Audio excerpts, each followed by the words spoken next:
Paga quem quer.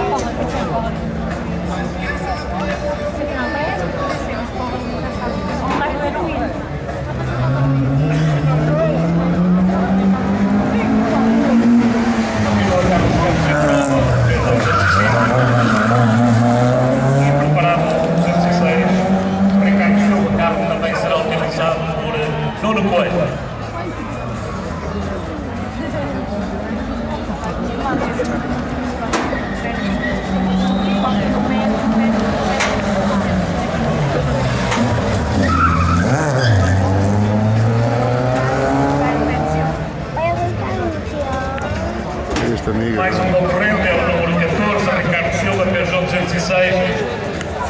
Este um dos carros que anda no troféu.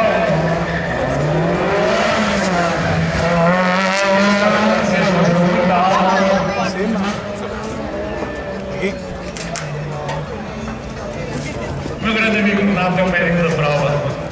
Esperemos que não tenhas nada para fazer esta tarde, que sejas apenas um espectador privilegiado, mas de qualquer forma, todos os cuidados já estão disponíveis. É esse o nosso objetivo.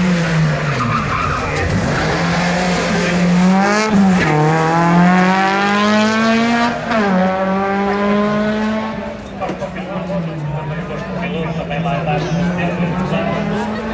condições de segurança são extraordinariamente superiores àquelas que havia naquele tempo.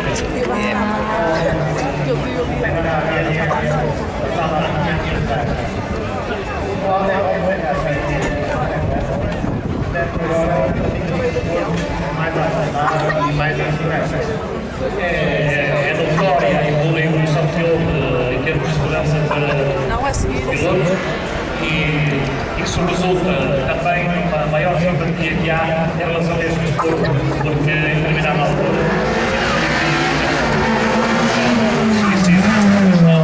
os desportos que